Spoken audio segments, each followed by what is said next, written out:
Cuando el río cambia de rumbo, ¿verdad? Ya en 1872, cuando ya el río cambia de rumbo, ya aparece el Brazo de Loba y aparece Magangué. Ya aquí no vamos a encontrar en el lado de Magangué, precisamente, no vamos a encontrar estos tambores y estas bailes de gaita, sino que vamos a encontrar otros precisamente y va a ser una banda y que hace el recibimiento del barco que va llegando precisamente. Otro, un argentino, Miguel Cané, y el profesor suizo Ernest Rothenberger nos va a hacer una descripción de lo que él llama el currulao a la orilla del río Magdalena. Y este es un detalle importante para la gente que estudia el vallenato. En el año de 1880, precisamente, este señor Julio Creus testimonia la aparición de un acordeón en Paturia, hoy Puerto Wilches, cerca a San Pablo Bolívar, donde una persona toca el acordeón, un mestizo toca el acordeón y mientras otro lo acompaña con un tambor. Bien, todos estos testimonios del siglo XVI, siglo XVII, XVIII, cuando uno revisa todas las descripciones, que no he hecho, por supuesto, en detalle, uno lo que encuentra es que hay unos instrumentos básicos. Es decir, ahí está el tambor, que ahora hay unos machos, hay una hembra, que está la tambora de dos parches, hay un tambor pequeño que le llaman bambuquito, otras partes le llaman bambuco, que se toca con un par de palitos, ¿verdad? En mi pueblo hay un pariente que lo toca muy bien. Está la gaita, hay dos tipos de gaita, larga, corta, la flauta de millo, las maracas, van a aparecer las guacharacas, y hay un elemento clave, dos elementos claves que me parece destacar, y son las palmas que hoy ya se han reemplazado por tablitas, sobre todo lo vi mucho en Alto de Rosario, precisamente Agripina Echeverry, que lo tocaba muy bien, y además está la voz humana, la voz humana en nuestras cantadoras. Todo esto, la vida festiva que tiene su espacio para mostrarse en forma repetitiva y permanente en la historia de estos pueblos. El tiempo festivo más importante de todos estos pueblos a la orilla del río Magdalena por la depresión momposina son estos. Aquí están las fiestas patronales, la Navidad, la Inmaculada Concepción, el Corpus Christi, el Carnaval. En todos estos eventos va a aparecer justamente la fiesta, el baile, la cumbia, el chandé, los bailes cantados, el pajarito, etc. Hay un elemento clave y es un concepto que traen los españoles, que es el bunde o cajilón, que ya José Fernando de Mier y Guerra lo dice, lo señala como que es el baile que se está bailando, digamos, que es como diversión. Lo importante es saber que este bunde más tarde se va a diferenciar y vamos a encontrar lo que llamaríamos entonces cumbia, chandé, etcétera, etcétera.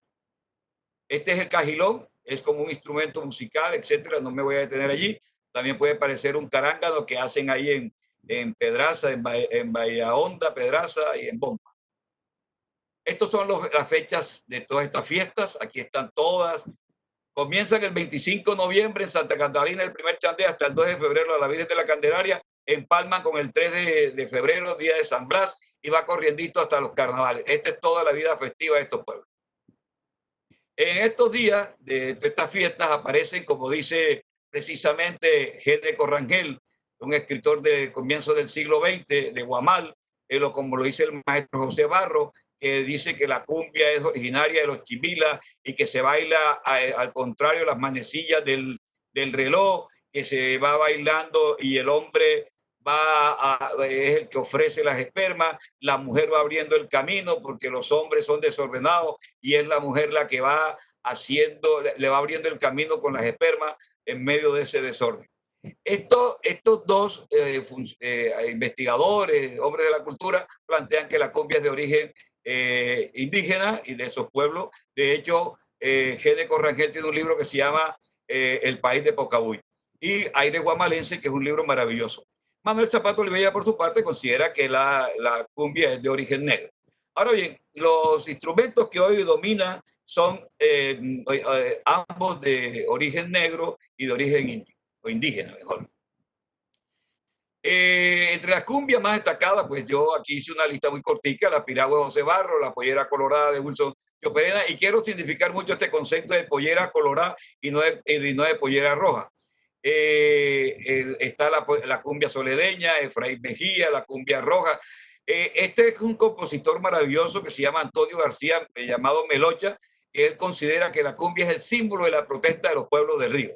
También está por los lados de Ciénaga la cumbia cienaguera, pero también tenemos la cumbia zampoyana. Estas se interpretan con acordeón. Hay un elemento clave en toda esta música, que es precisamente en toda esta fiesta, es el chandé. El chandé forma parte de los instrumentos que, diferentes a los de la cumbia, pero que va a estar también en el corazón de los pueblos. En San Sebastián, en Pinto Magdalena, se baila mucho chandé, lo mismo que en Talaigua.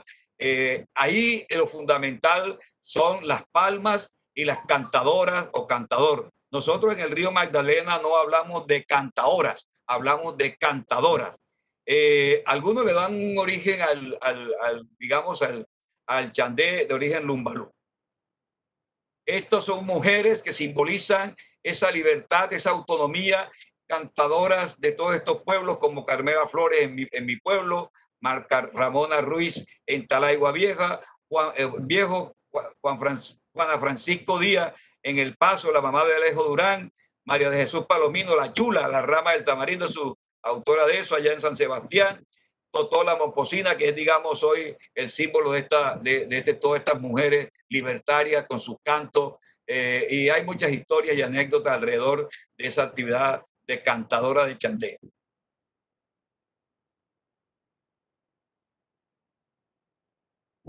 Estos son algunas imágenes que he preparado. Desafortunadamente no pudimos poner un tema musical, pero bueno, esta es la fiesta, este es el Festival de la Cumbia. Este año se va a hacer ahora del 1 al 4 de agosto. Este es Antonio Aranzale y la señora Díaz, Julia Díaz, ganadora del Festival de Pareja de Cumbia en el año, comenzando el festival como el tercero. Estos son bailadores preparándose en Guamal para ingresar a bailar. Estos son gente en Santana, en la tarima, ya en épocas de carnaval, pero también bailando cumbia. Toda esta fotografía gracias a los amigos Carlos Hernández, Mauricio Jiménez y otros amigos en todos estos pueblos. Aquí están precisamente, este es el baile de chandé, están preparándose los muchachos allí para bailar. Este es mi pueblo, por supuesto, Santa Bárbara de Pinto, y este es el colegio del pueblo. Y aquí están los niños ya precisamente, y este es el grupo de chandé que está aquí preparándose. Fíjense ustedes que no hay por ningún lado la gaita. Aquí están los tambores, y está la tambora, y está la maraca.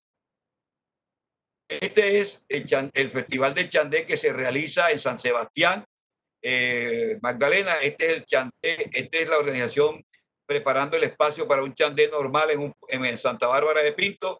Estos son festivales de chandé de San Sebastián. Aquí están en plena faena bailando chandé estas mujeres y estos hombres ahí en San Sebastián. Esta foto de Tati Maecha, precisamente, agradezco. Ahora bien, en este recorrido rápido, en el banco, como decía, se bifurcó el río Magdalena y creó lo que se llama el brazo de Loba, y que está digamos, una corriente de agua muy grande de la Ciénaga Zapatosa, de las aguas del Cesar, y que van precisamente y abren ese brazo de mucha agua en este momento, de agua que se llama el brazo de Loba, que antes era un brazo insignificante, antes se llamaba Quitasol, no existía prácticamente, era una cosa muy pequeña. Sin embargo, en estos pueblos se fue generando una cultura y se fueron organizando desde el siglo XVII poblaciones muy importantes.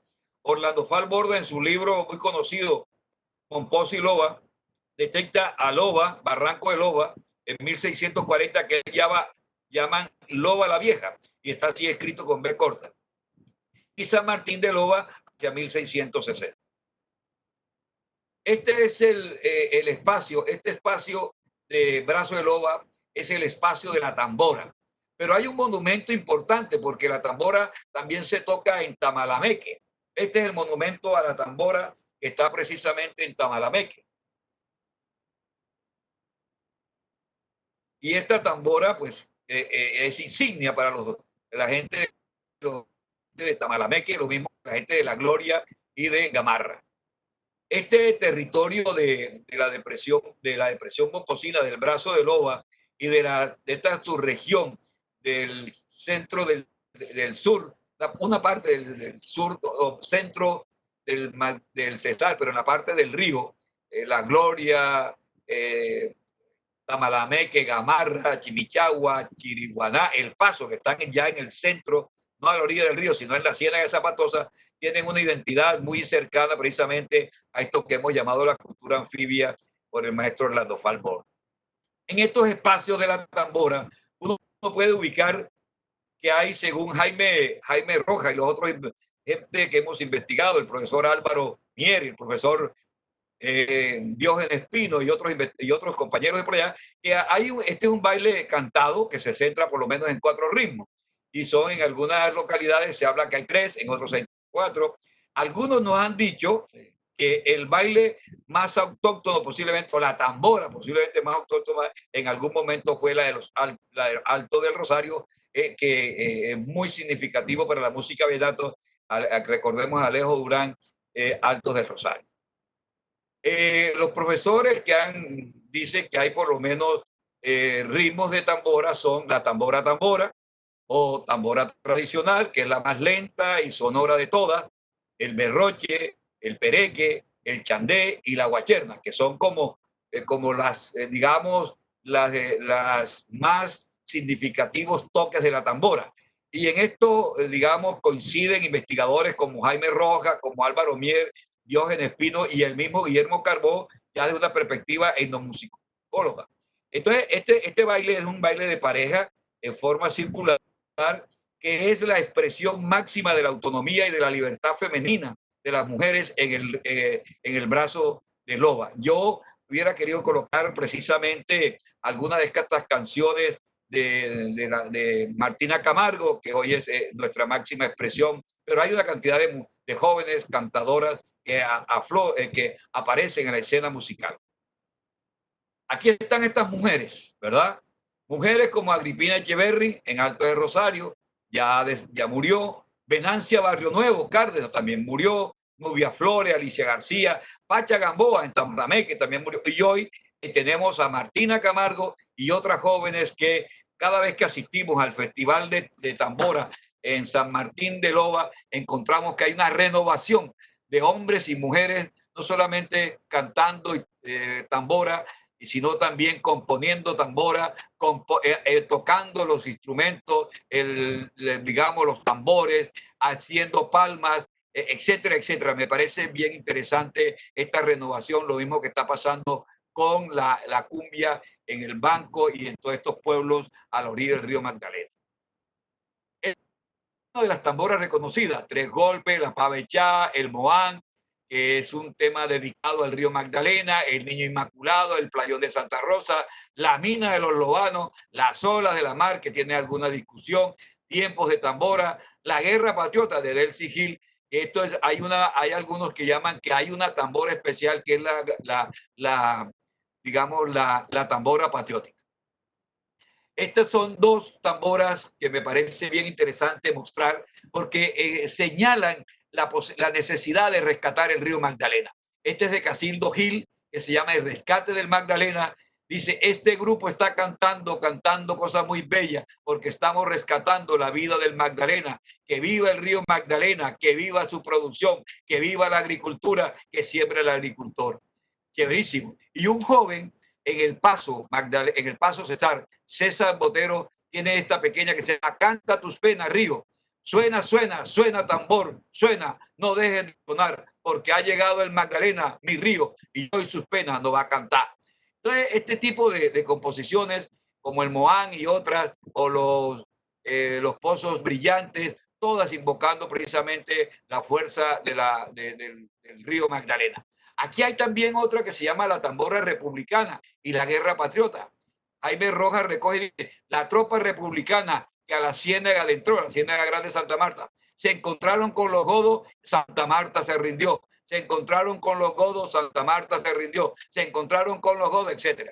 Y una guerra patriota una tambora patriota de Bell Hill, dice: la guerra patriota, la guerra patriota, que muera Napoleón, que viva la independencia, la justicia y la razón. Todas canciones precisamente tratando de invocar esos aspectos de patrióticos históricos de nuestra vida.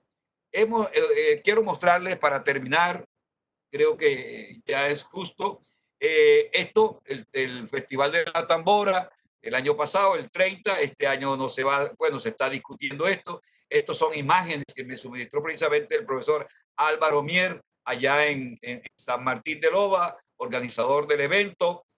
Sí, mire, un canto a la naturaleza fue el del año pasado. Aquí están. Este es el grupo de tambora que también se hace en Atillo de Loba, un municipio nuevo relativamente. Y aquí está el grupo Malibú de Barranco, una fotografía que nos envió precisamente el profesor Jaime Rojas. Él es uno de los impulsores del conocimiento y del estudio de todas estas tradiciones y costumbres festivas de estos pueblos lobanos, que él mismo bautizó como que todos somos lobanos.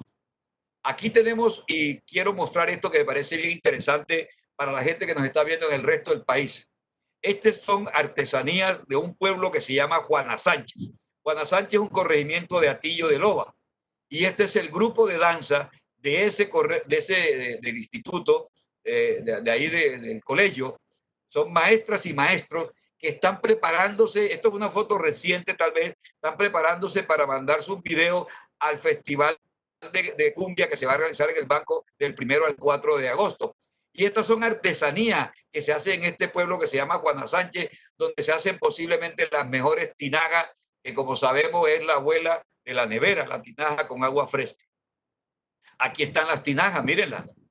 ¿Y ve? Tinajas de Juana Sánchez. Juana Sánchez, corregimiento del municipio de Atillo de Loba. Y estas artesanías, precisamente esta señora que está aquí es doña Elizabeth Pérez, una artesana que a punta del barro, de la arcilla, ha podido sacar adelante 12 hijos. Esta fotografía nos la suministró precisamente una mujer muy emprendedora allá en Juana Sánchez, Lina María Bermúdez. Y estas tinajas para mostrárselas a ustedes para cuando quieran, los de Cartagena, Barranquilla. Estas tinajas, además de conservar el agua fresca en todos estos pueblos, hoy se decoran y se llevan a las ciudades y se muestran en los jardines como excelentes, digamos, para mostrar jardines, flores, matas, etcétera. Pero son fundamentalmente para guardar el agua fresca en los pueblos. Creo que con esto, estos son en el Paso, la tambora del Paso. Esta es una tambora de 1982, hace muchos años. Y esta es la tambora de la Fundación San Marcos, precisamente en el Paso César, que dirige mi amigo César Botero, que está ahí están preparándose para los eventos en los que ellos participan. Bueno, creo que con esto, Lucy, Javier, le doy paso. Creo que utilicé los 40 minutos. Muchas gracias. De todas maneras, quedaron muchas cosas por decir, pero bueno, ojalá en los minutos que quedan podamos seguir respondiendo a las inquietudes de los compañeros que así estén interesados en hacer las preguntas. Muchas gracias, Edgar. Muy valiosa la presentación, toda la semblanza que haces de la música tradicional, de los ritmos, sus intérpretes, sus danzadores, cantadoras. Ahora les recordamos a los participantes, a los que se han unido recientemente a las conferencias, a este seminario, que pueden por favor ir escribiendo sus preguntas por el chat o sus comentarios, y al final de la presentación que hará a continuación Javier Ortiz procederemos a compartirlas e iniciar este breve conversatorio. Bueno, a continuación Javier Ortiz va a presentar viajeros y escritores de música que remontaban el Magdalena. Adelante, Javier. Bueno, buenas tardes y gracias a todos los que están conectados y a todos y todas los que están conectados. Gracias, por supuesto, al banco por la invitación, a Lucy por la organización del evento y, por supuesto, a Edgar, viejo y sabio conocido, ¿no?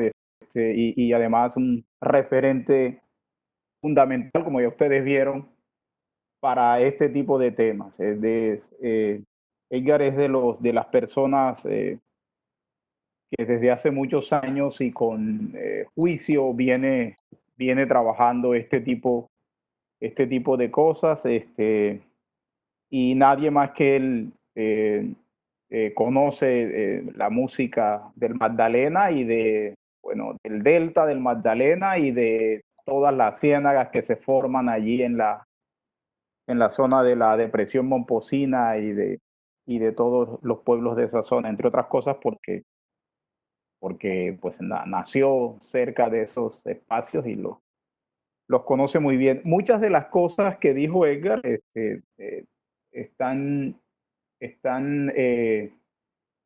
tenía pensado mencionarlas, por supuesto. Comenzaría diciendo que el río Magdalena funda el virreinato, funda, digamos, el sistema colonial, pero también funda la nación, ¿no? El río Magdalena es el fundador de la nación. Y como y es fundador de la nación porque para construir el modelo de administración del territorio y para centralizar, digamos, la administración del territorio fue necesario el río Magdalena. Y de alguna forma, los viajeros, los científicos, los políticos en misiones diplomáticas que usaron el río Magdalena dieron cuenta un poco de lo que era la nación en la medida en que iban remontando el río. Es decir, el río es como lo describiera Pierre de España, es un camino que anda, ¿no? El río es un camino que anda, el mismo camino anda, no es la persona caminando, sino el camino andando. Y en ese camino que anda, pues la música va a jugar un papel central. Yo quiero mencionar algo que ya mencionó Edgar y es la importancia de alguien como Alexander von Humboldt por una cosa básica, y es que si vamos a hablar de música, de las músicas del río Magdalena relacionada con escritores o con gente que escribe sobre el río, habría que decir que los cantos populares de mi tierra, de Candelario Beso, clasifican como música.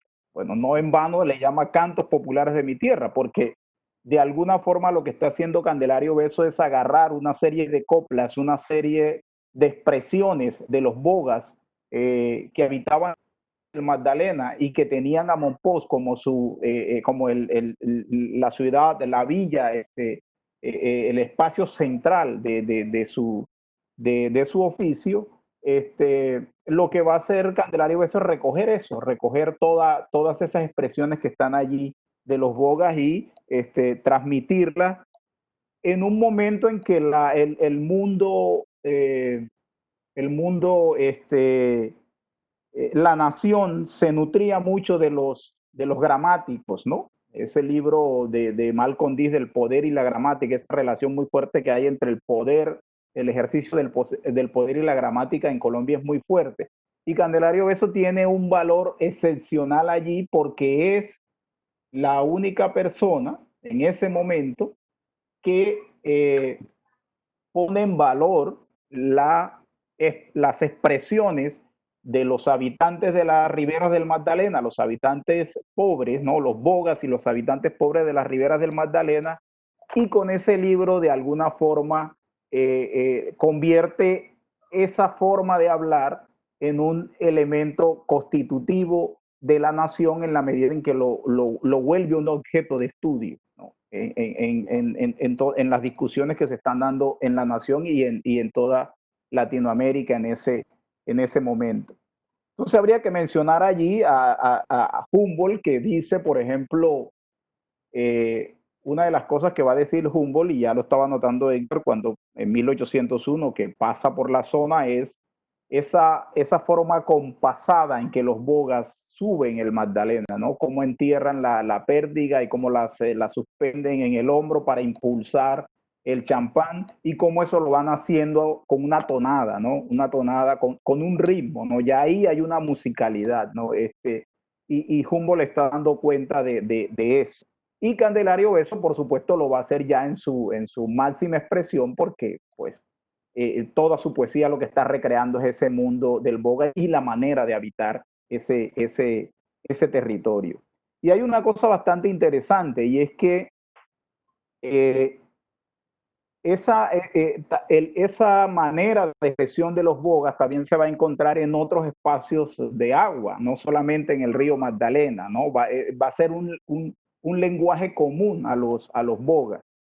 Y antes incluso que Candelario Beso, en 1867, en la que se publica la novela María, ya Jorge Isaac está hablando en esa subida de Jorge Isaac en busca de María, que lo hace por el río Dagua, los bogas que llevan a Efraín en el encuentro con María, y que bueno, como todos saben, la encuentra muerta. Esos bogas van cantando una tonada que a Efraín le parece muy triste y los manda a callar, y se parece mucho a la canción del boga ausente de Candelario Beso, un poco para mostrar esa relación entre estos mundos líquidos, ¿no? Por decirlo de alguna manera, y el tipo de poesía y de música que se construye, ¿no?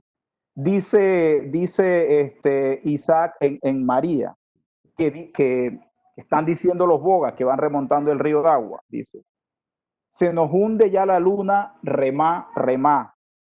¿Qué hará mi negra tan sola? Llorá, llorá. Me coge tu noche escura, San Juan, San Juan. Escura como mi negra, ni má, ni má. La luz de sus ojos míos, dermá, dermá. Los relámpagos parecen bogá, bogá. Si ustedes ven la estructura y la forma en que está hecha, se parece mucho a la canción del boga ausente de cantos populares de mi tierra, de Candelario Obeso. Entonces hay una, como ya lo estaba diciendo Edgar, los primeros viajeros que pasan por el río, que suben al centro del país, que usan el río y que van pasando por todas estas poblaciones que muy bien mostró Edgar en los mapas, están dando cuenta de todas estas expresiones musicales que se están desarrollando. Pero hay un momento en que uno puede ver como una especie de ruptura en la narración sobre el Magdalena, ¿no? Los viajeros que mencionó Edgar son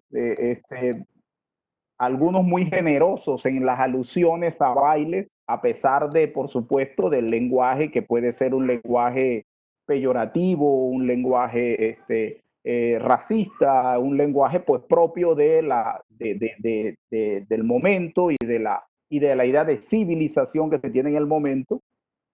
Empiezan a desaparecer, y sobre todo empiezan a desaparecer en la segunda mitad, para la segunda mitad del siglo XIX, y sobre todo en el periodo de la regeneración, en el periodo de finales del siglo XIX.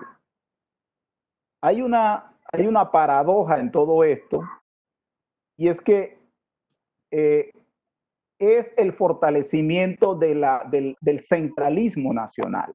Es decir, la negación de los cantos, de la música de las riberas del Magdalena, que son cantos y música básicamente de población negra, mulata, o del cruce de población negra e indígena, los llamados sambo, el zambaje del que se ha hablado, está relacionado con el fortalecimiento del Estado central, ¿no? Del centralismo y de cierta tendencia a volver el país más conservador. ¿Y la paradoja en qué consiste? El que inventa el término de la Atenas suramericana es nada menos que Eliseo Reclus. Eliseo Reclus, que además escribe uno de los libros más significativos para el Caribe colombiano, que es Viaje a la Sierra Nevada de Santa Marta. Eliseo Reclus, en 1864, escribe un ensayo que se llama La poesía y los poetas de la América Española, que publica en una revista que traducida se traduciría como la Revista de Dos Mundos, una revista francesa, y él allí habla de que en América hay un espacio que se podría considerar como una especie de Atenas neogranadina. Él dice que Bogotá es una especie, por la cantidad de poetas que tiene, por la poesía, es una especie de Atenas neogranadina. Lo interesante de todo esto es que el que escribe eso, que es Eliseo Reclus en 1864, en 1871 va a participar en la Comuna de París, porque Eliseo Reclus es un comprometido es un anarquista, además, comprometido con las luchas revolucionarias. De hecho, en la Comuna de París es apresado, al principio se intenta mandar a Nueva Caledonia, lo destierran a Nueva Caledonia, pero luego se le conmuta la pena por un destierro a Suiza y con la idea de que no puede pisar más a Francia. Entonces, la idea de la Atenas suramericana que se conjuga con las intenciones civilizatorias de la élite bogotana no cuaja con un personaje que es todo lo contrario a lo que es esa élite santafereña. Entonces, lo que se hace es que se reinventa la idea de la Atenas suramericana y entonces empieza de Atenas neogranadina, perdón, y se empieza a hablar de Atenas suramericana. ¿Y de quién se valen para eso? De otros personajes que también pasaron por el río Magdalena y que escribieron su travesía por el río Magdalena y que Edgar precisamente estaba mencionando, que son Miguel Cané a finales del siglo XVIII y el secretario de Miguel Cané, que era un jovencito apenas de 19 años. Miguel Cané era un especie de ministro plenipotenciario argentino que venía desde Europa. Su viaje, sus memorias, de hecho, es el viaje que pasa por las islas del Caribe, Martinica, Venezuela, las islas cercanas a Venezuela, y luego entra a Colombia. Y el secretario de él es García Meró, que es un joven apenas de 19 años. Estos dos escriben libros y en esos libros hablan mucho de esa idea de la Atenas suramericana. Entonces, en vez de hablar de las músicas del río, de todas estas músicas de las que Edgar venía hablando, empiezan a fijarse en el bambuco. Es decir, a hablar del bambuco como la música nacional, ¿no? A darle toda la importancia al bambuco como música nacional.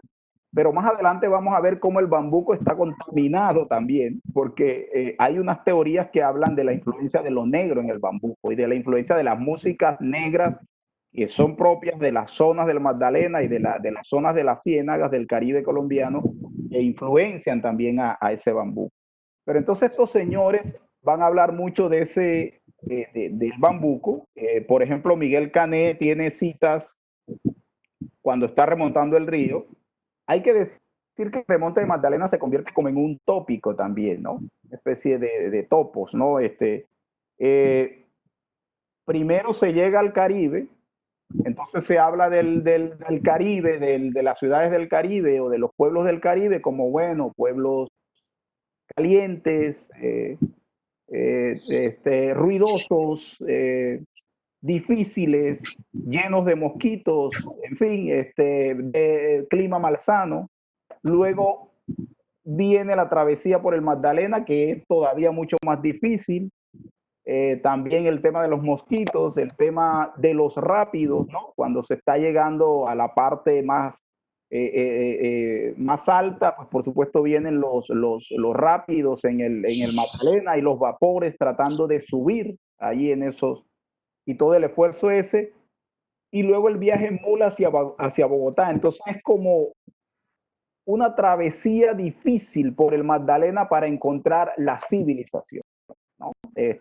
Antes de encontrar la luz allá encaramada en las montañas, hay que pasar por toda esta tragedia que significa la subida del Magdalena. Pues mientras tanto se van divirtiendo haciendo lo que más le gustaba hacer a los viajeros y a los tripulantes de los vapores por el río Magdalena, y es matar caimanes, ¿no? Dispararle a los caimanes. Es bien interesante. Es bien interesante eso, porque habría que hacer un estudio ambiental sobre el río para ver cómo los viajeros, parte de la extinción de la fauna del río Magdalena se debe a que el ejercicio sagrado de los que andaban por el río era coger un arma, y hasta los capitanes llevaban armas para suministrar y dispararle a los animales que iban viendo, y sobre todo a los caimanes. Entonces, este señor Miguel Cané, argentino, dice cosas como la siguiente: y pronto a dos voces delicadas, imperceptibles en su exquisita dulzura, los recuerdos de la patria que atrás quedaba, en un bambuco que también traía para mi alma la nota de la errante música de mis pampas argentinas. Y otro, y 10 más, y las melodías de los grandes maestros más cariñosos al oído, y por fin el vapor poético de una mano de artista sobre las tristes cuerdas de una guitarra, que responden a la caricia acariciando. Y la noche avanzaba, el silencio del bosque se hacía más profundo, las estrellas palidecían sin que nos diésemos cuenta del rápido correr de las horas. En medio de toda esta tragedia que es subir el Magdalena, en medio de lo difícil que es subir el Magdalena, en medio del mosquito, que lo lo consuela, lo que además le recuerda a su patria es el bambuco, es la guitarra. Y es la asociación, obviamente el bambuco aquí no está asociado a la música de los bogas, ni a la música de los negros que habitan las riberas, sino todo lo contrario. Esto lo que recuerda es precisamente la civilización que se pretende. Es interesante porque, y Edgar también lo mencionaba, Miguel Cané hace ese viaje junto con Ernst Rollisberger. Lo hacen, van en el mismo vapor, vienen de Europa juntos, hacen el viaje desde Europa hasta Santa Fe, hasta Bogotá, lo hacen juntos. Miguel Cané, que es un más presumido, y pues es mayor que estos, no, dice un profesor suizo, Rollisberger, llega a Colombia porque es contratado para trabajar como profesor de Historia del Derecho y Filosofía en la Universidad Nacional. Entonces se viene, es un joven, tendrá 23 años, y viaja con Miguel Cané.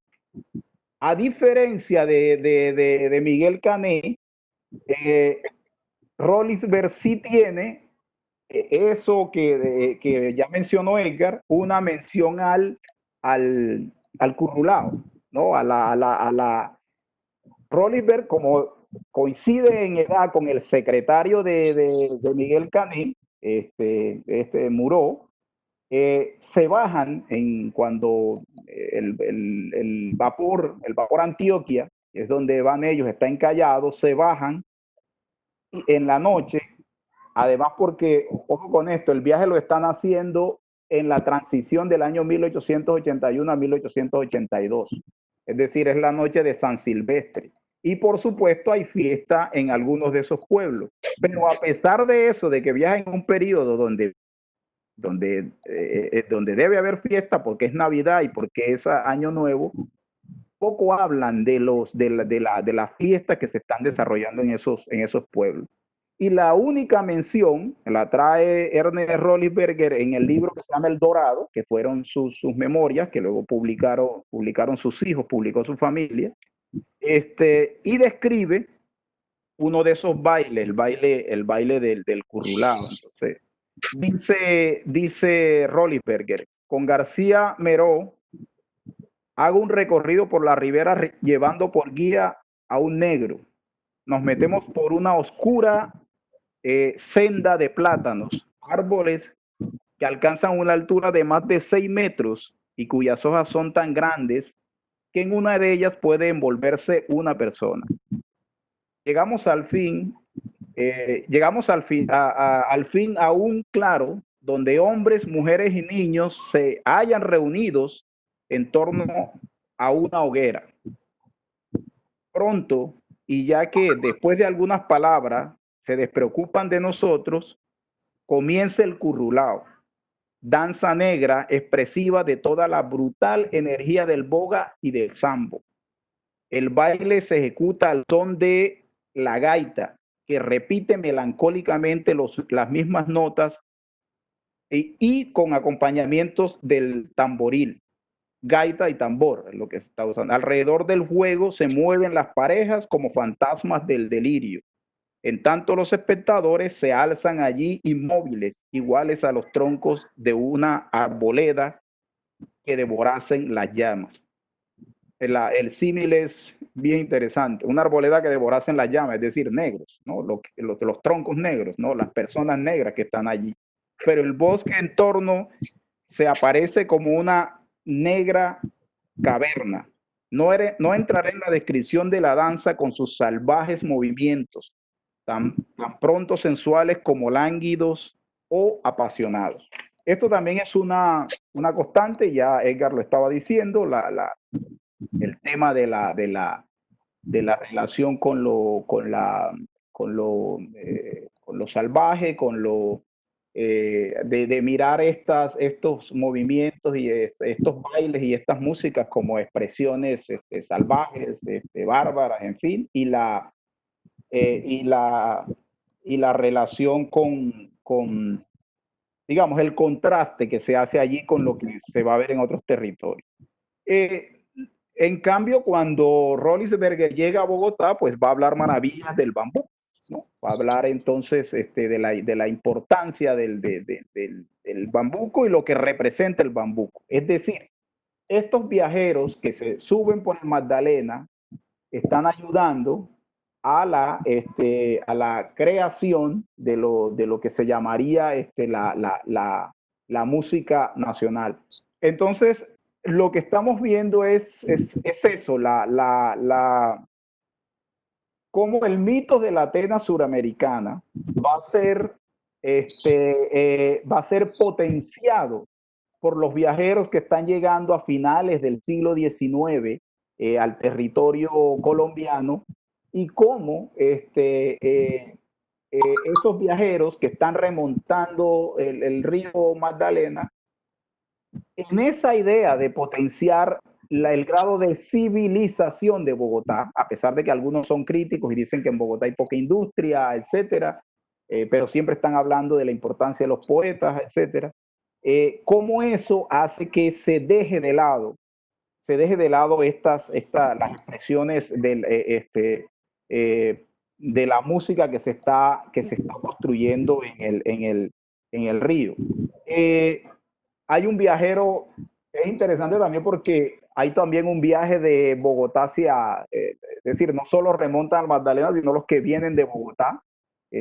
Nicolás Tanco, por ejemplo, que hace ese viaje de mediados de siglo, Tanco, que es el primer, Tanco Gamero, que es el primer sinólogo, Tanco Armero, perdón, que es el primer sinólogo del país, ¿no? Porque se va a la China y estudia la China y antes de irse, pues hace una descripción del viaje y comienza haciendo su descripción desde que sale de Bogotá y bajando por el río. Medardo Rivas también hace una descripción del río, bajando por el río, pero hay poca información en este viajero, este escritor, Medardo Rivas, que es uno de los grandes editores del país del siglo XIX, de la imprenta de Medardo Rivas, que es una de las imprentas con la de Fontón, quizás Foción, son las imprentas más importantes. menciona más o menos algo de Barranquilla y dice que las mujeres siempre están vestidas de fiestas y que se sientan todas las noches a mecerse allí en las mecedoras y que siempre están vestidas como para baile, pero no habla sobre las músicas de la gente de las riberas del Magdalena. Luego aparece un viajero que en 1897 llega a Colombia y que también, por supuesto, sube por el río Magdalena, que es Pierre de España. Y Pierre de España sí tiene unas descripciones interesantes de música, de estas músicas populares, ¿no? A pesar de que tiene un capítulo que se llama La Atena Suramericana, por supuesto el capítulo que le dedica a Bogotá se llama La Atena Suramericana, tiene una descripción de un baile, de una música. Él está en Cartagena en ese momento. Está en Cartagena y se va a un barrio de extramuros, dice él. En ese momento, 1897, el extramuro podría ser el mismo Getsemaní o algunas casas en la zona del Pie del Cerro o Alcibia, esa zona por allí, o Pie de la Popa, cerca al Pie de la Popa. Total, es un espacio popular, ¿no? Lo invitan a pasar, ¿no? Lo invitan a pasar a ese baile que se está dando, ¿no? Y entonces le empieza a hablar del baile y dice: 3 hombres cantaban con acompañamiento de 2 guitarras y una bandurria, que es una bandurria, es un instrumento de cuerda, una especie de la familia del laúd, ¿no? Mientras algunas mujeres daban palmadas, lo que estaba diciendo Edgar, las palmas eran clave, daban palmadas a compás. Pero lo que más me llamó la atención fue un instrumento nuevo para mí llamado guache. Consiste sencillamente en un tronco de bambú del grueso del puño en el que encierran bonitas semillas negras y rojas. Y dice que es del árbol Abrus precatorius, que llamamos nosotros guisantes de América. Los que tenían la voz chillona cantaban naturalmente en tercera y en octava. Las viejas marcaban el compás con energía. Las guitarras hacían un acompañamiento de bajo, dominado por los agudos sonidos de la bandurria, y el guache, manejado por un indio de pura raza, completaba el conjunto con su ruido estridente, del cual darían apenas una idea las castañuelas de Tirolés. Esta es la descripción que está haciendo de un baile y de la música que se toca y de un baile en Cartagena. Pero lo interesante es que luego, y allí voy a lo que decía del bambuco y las diferentes acepciones de la idea del bambuco, ¿no? El bambuco como la música del altiplano o la música blanca o mestiza por excelencia, es decir, la música nacional, en tanto mestizaje, y en tanto mestizaje sin la presencia de lo negro, ¿no? Sino todo lo contrario, es un mestizaje es un mestizaje que tiende hacia el blanqueamiento. Entonces empieza a describir el baile del bambuco, dice, la gente en Cartagena bailando bambuco, pero cuando uno ve la descripción, eso parece todo menos lo que sería un baile de bambuco, ¿no? Es otra cosa. Además, quienes lo bailan, por supuesto, no tienen nada que ver con el altiplano. Entonces dice de España: aquí no se conoce más que un baile, que es el bambuco, mezcla de tradiciones coreográficas del indio chicha y del negro Congo. Sirve de introducción a una marcha general. Los jóvenes eligen sus parejas y se dan varias veces la vuelta por la sala, ejecutando un paso muy sencillo con balanceos de todo el cuerpo a una señal o dos en el espacio ocupado antes por todos. Entonces cambia el ritmo y comienza el bambuco. El hombre ejecuta pasos muy complicados que recuerdan un poco el jit irlandés. Da saltos, pataletas y agita los brazos para dar más expresión a su mímica. La mujer permanece entre tanto con los brazos cruzados y por un movimiento muy rápido del talón y después del pie deslizarse hasta tocar el suelo, describiendo zigzag y círculos. Acércase a su pareja con cierta coquetería, le vuelve la espalda, dirigiéndole una mirada expresiva, huye de él y se aproxima sucesivamente. Este es un baile a la vez gracioso e ingenuo, cuya mímica me pareció muy apasionada. En cuanto a las coplas que se cantan durante el baile, suele ser improvisación de alguna persona de cabello crespo, es decir, de una persona negra, ¿no? Entonces, me parece interesante esto porque mientras se viene hablando del bambuco y del bambuco como la expresión de la música que está civilizando al país o civilizada, tocada, y los viajeros están llenos de referencias a mujeres. Hay una mujer tanco que creo que es hermana del mismo Tanco Armero, que canta bambucos, y Canet le dedica varias páginas hablando. Incluso Canet transcribe un bambuco en las memorias, y habla de cómo esta mujer canta esos bambucos. Entonces, esta idea de esta especie de negación de todas las músicas que aparecen muy fuerte, como le estaba señalando Edgar, en estos viajeros después de la independencia, hasta los años 60, 70 quizás, pero que en los 80 empiezan a hablar menos de estas músicas, de las riberas del Magdalena. Lo que están mostrando es una cosa que va a trascender hacia el siglo XX, hacia principios del siglo XX, ¿no? Y eso pues lo han demostrado los que han escrito, pues el libro de Peter Wade precisamente lo que habla es de eso en algunos capítulos, ¿no? Cómo las músicas del Caribe colombiano, las músicas del río, empiezan a tomarse el centro del país, y cómo hay una resistencia desde el centro del país a que esas músicas se tomen la nación. Pero eso de alguna forma ya viene desde finales del siglo XIX con esto que les he estado diciendo sobre la ponderación del bambuco como la música por excelencia de la nación. Lo que va a haber es un desplazamiento absoluto, una especie de asalto musical en el que a través del río, las músicas del Caribe colombiano y las músicas del río terminan siendo las músicas nacionales. Y en eso, pues por supuesto, contribuyeron muchos de los escritores, periodistas, cronistas de comienzos de siglo, de la primera mitad del siglo XX, años 30 y 40 sobre todo.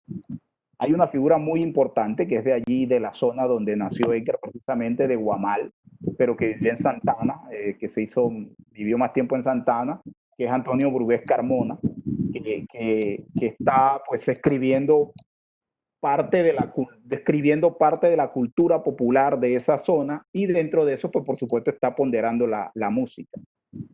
Incluso tiene un texto muy interesante que antes de que Gabriel García Márquez popularizara el mito de Francisco el Hombre, Antonio Brugués Carmona estaba escribiendo sobre Pedro Nolasco Padilla, que también peleó con el diablo en un duelo de acordeones y que pues, le vendió, digamos, quedaron como en un duelo en tablas y terminó llegando a un acuerdo con el diablo. El diablo le prometió fama, riqueza, fortuna, en fin, y al final le entregaba el alma, y luego, pues por supuesto, el diablo cuando muere, viene por el alma. Pero hay otra cosa bien interesante allí, la descripción de ese entierro, de ese funeral, y lo dijo en algún artículo que leí de uno de estos estudiosos de Gabriel García Márquez, francés, murió hace un tiempo. Jacques Chirac. Jacques Chirac, habla de que allí hay unos elementos que quizás tomó Gabriel García Márquez para escribir los funerales de la Mama Grande. Ya sabemos cómo era García Márquez en eso de esconder lo inmediato y ponderar las cosas, inventarse unos cuentos a veces rebuscados sobre sus influencias, y casi nunca hablar de esas influencias más allí, más cercanas, más. Brugués Carmona escribía en el tiempo, Y en el momento que Brugués Carmona está escribiendo, Gabriel García Márquez está viviendo en Bogotá. Y precisamente con eso quiero terminar con referencias a eso,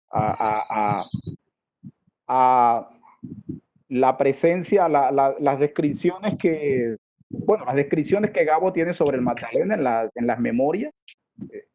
Por supuesto, está en el general, en su laberinto está por la figura de Simón Bolívar, pero en las memorias tiene unas, cuando remonta el Magdalena en 1944, que se va a estudiar al Colegio Mayor de Zipaquirá, es la música, precisamente la que le permite ganarse la beca para estudiar en el Colegio de Varones de Zipaquirá. Porque recuerden que una persona en el vapor, que es el David Arango, que era el más importante, que luego se incendió allí cerca de Magangué en 1966, una persona lo escucha cantar un bolero y cuando ya se suben en el tren, cuando se bajan del vapor, que se suben al tren para subir a Bogotá, le dice que por favor que ese bolero que estaba cantando que se lo copie, ¿no? Y él se lo copia, pero además de copiárselo se lo enseña a cantar para que se lo dedique a la novia, y resulta que esa persona era el jefe de una división que eran los que otorgaban las becas en el Ministerio de Educación, y eso es lo que hace que le den la beca a Gabriel García Márquez para ingresar al Colegio de Varones de Zipaquirá. Entonces hay una relación allí muy fuerte, y Gabo dice que se venía aburriendo que se iba aburriendo en el vapor, hasta que en La Gloria, a propósito de los pueblos que estaba mencionando Edgar, se sube un grupo de estudiantes que eran un trío que cantaban con guitarra, que cantaban bolero, y él se suma a ese grupo que va cantando, pues, y el resto del viaje, pues, es como una especie de parranda allí, cantando para todos los que están en el vapor.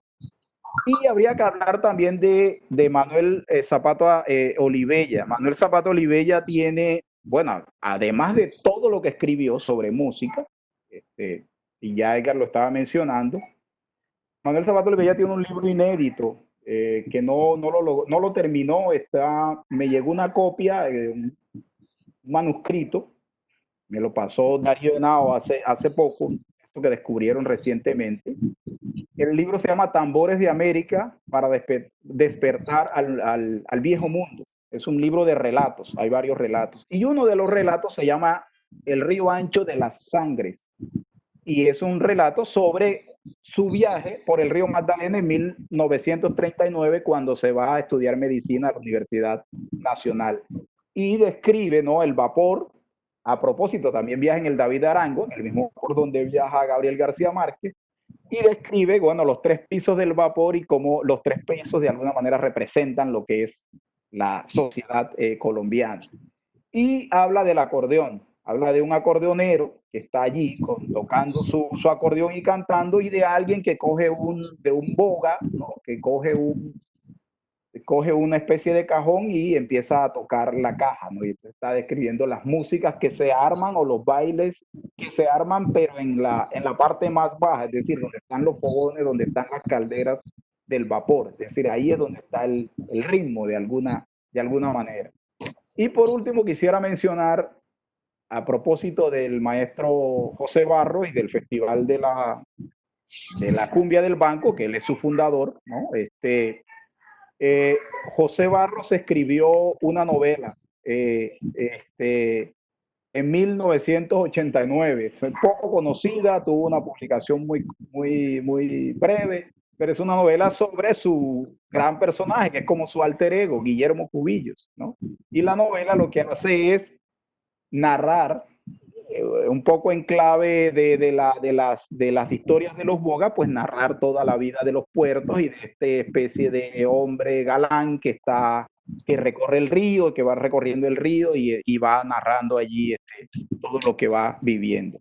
Entonces, básicamente, eso era lo que les quería mostrar un poco, cómo este río Magdalena es un río que funda la nación, como la remontada al río es una cuando se va remontando el río, se va narrando la nación, cómo las músicas del río Magdalena van narrando la nación, pero también cómo la nación es una edición y en esa edición en algún momento edita las músicas populares del río, ¿no? Que nacían de ahí del río para darle prioridad a una supuesta música que era la que aparentemente debería representar la identidad de la nación colombiana. Pero luego el mismo río, las músicas remontan el río y terminan apoderándose del país y son las músicas que se hacen en el río, las músicas que terminan convirtiéndose en las músicas nacionales, en las músicas de la nación. Porro, cumbia, etcétera, y todo lo que viene después, incluyendo incluso la música vallenata. Muchas gracias. Muchas gracias a ti, Javier. Muchísimas gracias. Excelente ponencia también. Y a Edgar. Ahora invitamos a los y a las participantes quienes nos acompañan aún que, bueno, hagan sus comentarios o sus preguntas a través del chat. Yo quería comentarle mientras se animan nuestros internautas que están conectados, quería comentar precisamente, Javier, lo que motivó este seminario fue inicialmente como el rescate de una memoria musical que viajaba en los barcos de vapor.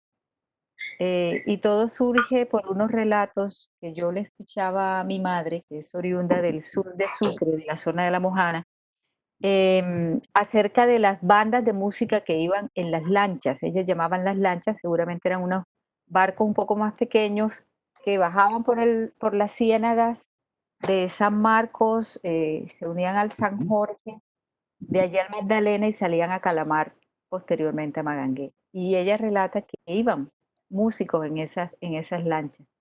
Entonces, bueno, de allí surgió la iniciativa para hacer este seminario. Pero tú lo expones muy bien. Bueno,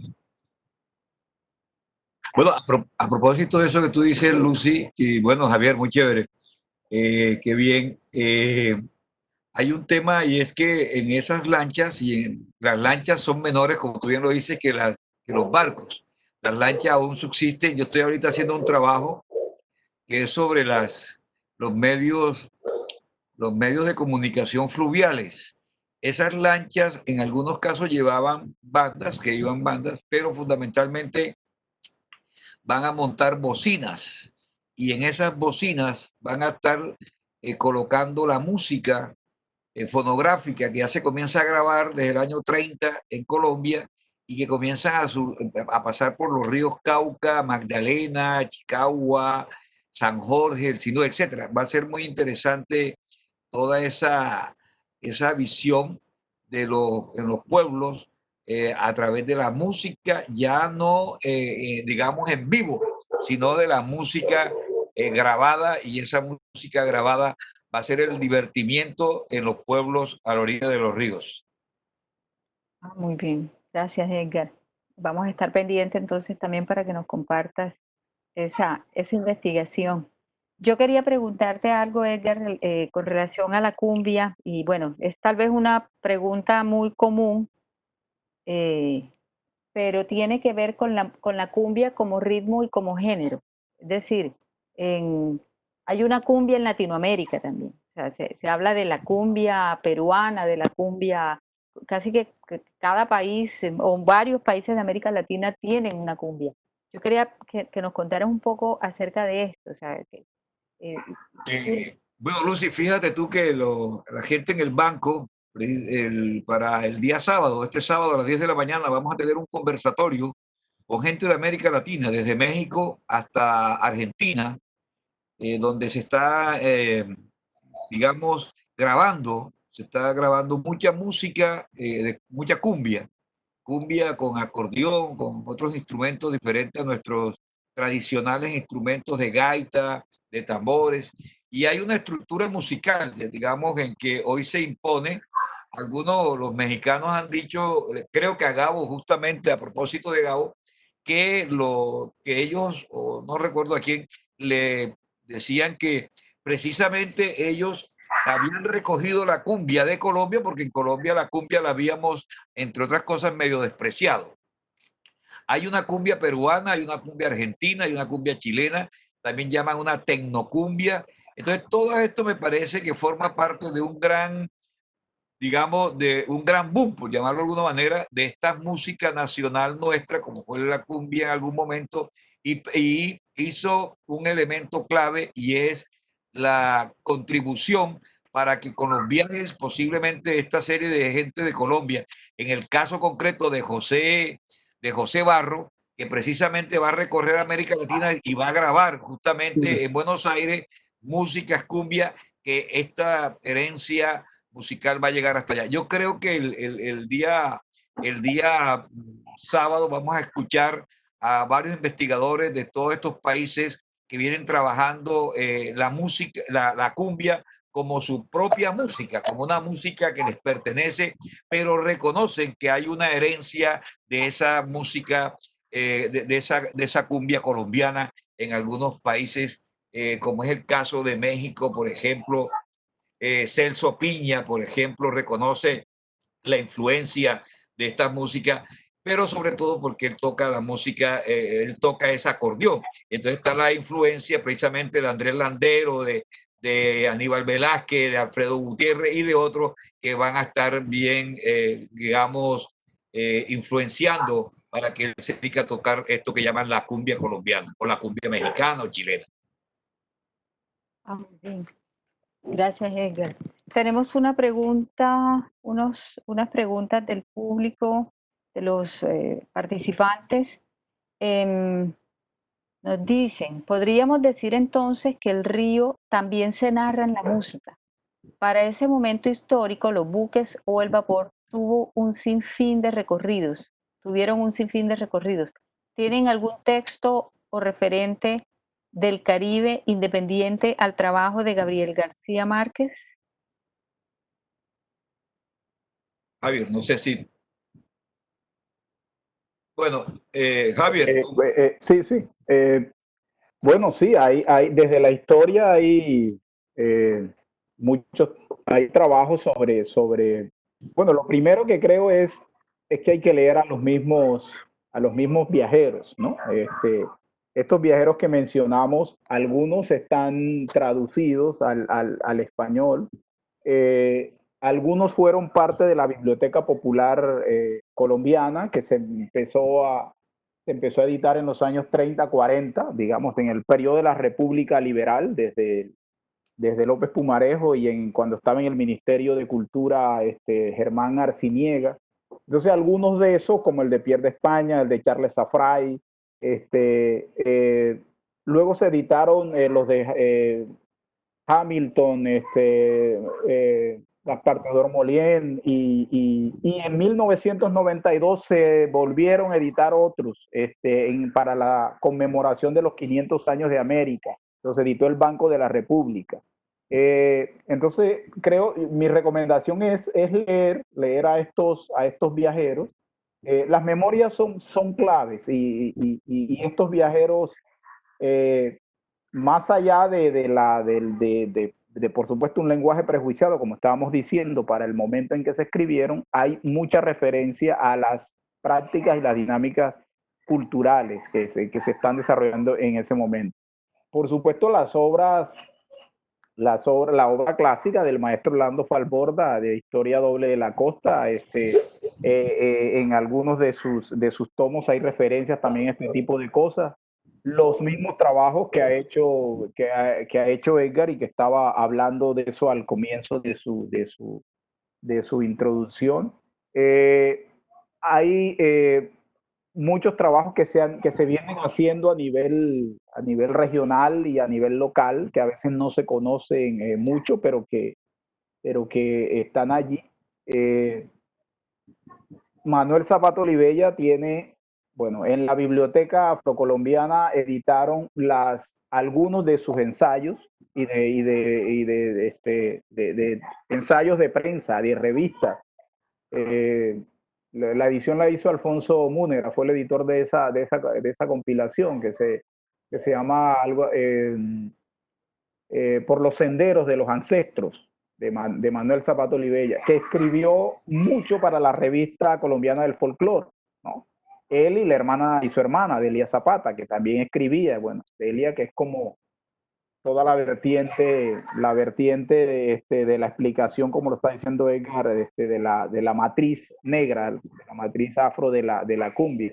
Hay una anécdota interesante porque creo que en el segundo festival de cumbia, en el Banco, se trenzó en una discusión pública Delia Zapata con el maestro José Barros.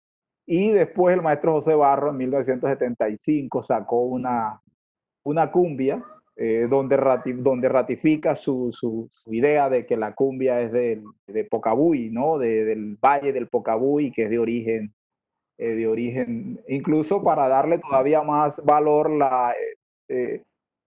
dice que el cacique de Pocabuy se reunió con Gonzalo Jiménez de Quesada cuando Gonzalo Jiménez de Quesada pasó por el Magdalena y venía en camino hacia la conquista de los territorios del interior del país. Entonces hay bastante material y quería anotar algo con relación a lo de ahorita, me parece muy interesante el evento que va a tener Edgar, porque sí, la cumbia que es de origen, digamos, llegó y ahora pues ya si tú le preguntas a un joven mexicano, seguramente dirá, no, pues si nací con esto es más mío que de cualquier otro lado. Y es bien interesante porque cuando tú vas a las barriadas de México, por ejemplo, los bailes de picó en México son con cumbias. Es decir, como si hicieras un baile de champeta en Cartagena, pues ahí es con cumbia. La cumbia, en cambio, nosotros la convertimos, salvo ahora que algunos grupos como Bomba Estéreo, Sistema Solar, en fin, han hecho fusiones y están rescatando cumbias tradicionales. Aquí la cumbia la relegamos a los actos cívicos, ¿no? De los colegios. Entonces, aún en los actos cívicos le tocaba salir y bailar cumbia y ponerse sombrero rabo de gallo y hacer todo lo que había que hacer. Mientras que en estos países se convirtió en un movimiento de jóvenes de las barriadas que se apropiaron de eso. Y en eso está, por supuesto, la influencia de un Lisandro Mesa, un Alfredo Gutiérrez, los que estaba mencionando Edgar ahorita. Y esa gente a veces hace viajes a Colombia a buscar acetatos de todos estos que no consiguen allá para nutrir. Y esos acetatos, algunos los mezclan y los reproducen en los llamados sonideros, que son los picós, como dicen los mexicanos, le llaman sonideros a los picós. Y lo que se escucha es eso, cumbia. Bueno, un grupo como el Gran Silencio, por ejemplo, de México, lo que hace es cumbia, y la matriz es la cumbia colombiana. Claro. Hay un elemento clave ahí, Javier, y es que precisamente cuando se fue a crear el Grammy tenía que ponérsele cumbia vallenato. O sea, porque es que los mexicanos decían, bueno, ¿cómo así que vallenato? Entonces, yo estaba en Telecaribe y, bueno, entonces se llama cumbia vallenato. Bueno, además yo escribí un libro hace mucho rato, hace unos 30 años, que se llama El hombre y su río. Ahí hay un recuento en el último capítulo dedicado justamente a esto, pero durante todo el libro hay una muestra de la cultura, de la música, etcétera. Tú señalaste a Antonio Brujés Carbona, que si bien es cierto, nació en Guamal, porque su papá trabajaba por allá, pero él siempre se declaró santanero y que fue pues un hombre que a García Márquez le decían tercero, allá en El Espectador. Y cuando él preguntó a José Salgar por qué le decían tercero, entonces le explicaron, porque es que el primero es Oscar Delgado, que también era de Santana, y el segundo era precisamente Brujés Carbona. Entonces el tercero era Gabo, que acababa de llegar. Y este hombre, como tú bien lo decías, no solamente hizo esto de mostrar, es el primero que hace una descripción de qué podría ser el Valle de Upar, ¿cierto? Y además hace una cosa muy interesante. Cuando se está declarando por la Secretaría de Cultura, el Ministerio de Educación, se está declarando al bambuco creo que es el bambuco como en la música nacional. Este hombre escribe en El Tiempo un hermoso ensayo, una columna bien, y él comienza a defender que la verdadera música nacional es el porro, pero no el porro este que nosotros conocemos hoy del porro sabanero, digamos, sino un porro en instrumentación, digamos, digamos, orquestal. Y es que en los pueblos, yo tengo partituras de la Fundación de Amigos de Santana, la historia de Santana, partituras de estos porros que se bailaban, como por ejemplo Santa Marta tiene tren y no tiene tranvía, y de otros cantos. Y otro libro que también, ahí está con una compilación que se llama Macondo Visionado, hay una serie de artículos precisamente de Antonio Brujés Carmona, pero también hay un libro que me parece clave, y es el libro Aires Guamalense de Géneco Rangel Pava. Géneco Rangel Pava también escribió El País de Pocabuy y es un abogado del externado, pero es de Guamal, ¿verdad? Su papá fue Simón Rangel, un personaje como la mamá grande. De hecho, estoy trabajando esa figura por un artículo próximo. Precisamente su sepelio, su funeral fue una cosa maravillosa. Y Géneco Rangel escribe Aire Guamalense y hace unas descripciones maravillosas de estos bailes del río Magdalena, de sus fiestas, y el prólogo lo hace nada menos que Kling, el famoso Kling, que leímos nosotros en los 80. Lucas Caballero. Lucas Caballero. Entonces, hay un libro poco conocido, pero está dedicado a la música de Monpós, que lo escribió el amigo Zapata y que publicó hace unos 3 o 4 años la editorial Iguana Ciega de Barranquilla. Es un libro también muy recomendado. Y hay un libro de allá del centro del Cesar, pero en conexión con el río Magdalena, que es el libro de Pérez Arbeláez, de Enrique Pérez Arbeláez, el sacerdote, biólogo, que hace un libro que se llama La cuna del porro, el Magdalena. Ese igualmente hace todas estas descripciones del río Magdalena, de la ciénaga de Zapatosa, de Saloa, de Chimichagua, de Chiriguaná. Me parece que hay alguna literatura, pero yo estoy de acuerdo contigo, Javier. Creo que hay que leer a los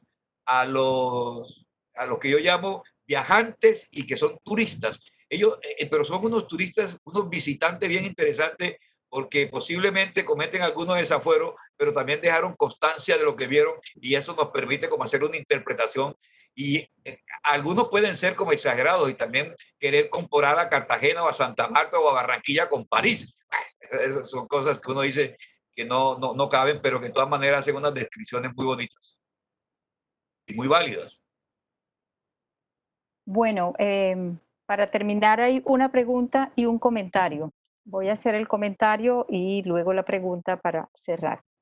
El comentario me lo envían por chat, lo hace Patricia Ojeda y dice, más que una pregunta, haría una reflexión en cuanto a las imágenes y visiones que en retrospectiva nos describen los panelistas, para que alimenten e inspiren contenidos líricos y musicales en las producciones musicales contemporáneas, sean estas con objetivos comerciales en los diferentes tipos de mainstream. Y la pregunta que la hace Joana Villa al profesor Edgar Rey. Dice, ¿el baile de la cumbia varía según la zona o se baila de una sola forma? No, gracias, Edith, estudiante de la Universidad de Cartagena y profesora ahí en Talaigua y en esos pueblos, en el Vesubio. Bien, la cumbia como cumbia, o sea, el baile de la cumbia hay unas diferencias y Javier lo sabe también. No es lo mismo bailar la cumbia en Barranquilla, Cartagena o Santa Marta, ¿cierto? Que yo llamo a veces la cumbia urbana. Y la discusión que hay con la gente en el banco cuando van al concurso del baile de la cumbia es que las mujeres en el banco la cadera la bailan, hay una digamos, un ritmo cadencioso, demasiado cadencioso, por llamarlo así, y es lo que ellos llaman la cumbia clásica, del baile de la cumbia clásica, que van arrastrando los pies sin levantar polvito, o sea, se hace en la tierra pero sin levantar polvo. Entonces, frente a la gente que está en Cartagena, Barranquilla, Santa Marta, que bailan la cumbia un poco más, las mujeres, pues un poco más rápido, pero yo he explicado que eso obedece un poco también a que a veces en nuestros medios urbanos, por el problema del sonido, se colocan músicas digamos, con clarinete, con saxofón, y eso como que pareciera que le da un ritmo más rápido frente a la cadencia que da la gaita, que da el tambor, ¿cierto? Esa, por llamarlo de alguna manera, esa dulzura que da la gaita, esa cadencia que entonces debe llevar la mujer para bailar la cumbia. Esa es un poco la diferencia, pero el baile de la cumbia tiene una estructura que para los banqueños, pues es los jurados sufrimos en el banco cuando tenemos que calificar, porque ahí uno dice, bueno, esta muchacha de Barranquilla baila muy bien, o esta de Cartagena baila muy bien, pero precisamente cuando tú te enfrentas a la niña del banco, la niña del Peñón, de Barranco de Loba, que baila cadenciosamente, pues ahí está en la discusión. Pero en general, la cumbia tiene una estructura de baile, la mujer adelante, digamos, con la esperma, señalándole el camino al hombre, como diría, y que es lo mismo de Úrsula Iguarán en 100 años de soledad. Es ella la que le va enseñando a los hombres, en medio del desorden de los buen días, hay una mujer que es Úrsula, la que siempre va poniendo el orden en la casa. Es más o menos lo que podría decir. Daría para una conversación también muy larga, mi estimada Eddie. Bueno, Edgar y Javier, muchísimas gracias. Nos quedamos con esta imagen de Úrsula Iguarán en la casa y dirigiendo esta danza. Muchísimas gracias a ustedes. De verdad ha sido un placer. Estoy segura que todos y todas disfrutamos enormemente este profundo conocimiento que ustedes han compartido esta tarde con nosotros y quedamos pues con muchas más ganas de ahondar más en este tema y de invitarlos en una próxima ocasión. Lucy, discúlpame, vi ahí en el chat apareciendo muchos compañeros y amigos costeños que viven en Bogotá. Vi a Arminio de la Universidad Distrital, vi a otros compañeros de otras ciudades, lo cual me parece muy agradable, porque de todas maneras, así estemos en la Atenas suramericana, Javier, estamos conectados con el Caribe. Indudablemente que esta es lo que tú bien decías, es decir, si hay algo que no en vano o no en balde, hemos hablado que la cumbia era el alma de la nación, ¿verdad? En algún momento, el alma de la nación. Y hoy no decimos que el vallenato es el alma de la nación, pero sí decimos que es la música, arropó la nación. Hoy se oye vallenato en Pasto, de pronto más que en Barranquilla o Cartagena o Valledupar. Entonces, eso quiere decir que hay esta influencia, este impacto de lo que podríamos llamar, creo que algunos de estos historiadores bogotanos, bueno, del interior, llamaba la caribinización de los Andes, ¿no? Ahí hay a través de la música. Muchas gracias, Edgar. Edgar, Javier, una feliz tarde, una feliz noche para ustedes y para todos los participantes. Bueno, de verdad fue un placer. Bueno, lo mismo para todos, Javier, bueno, Luz y todos. Abrazos. Gracias. Igual. Feliz noche.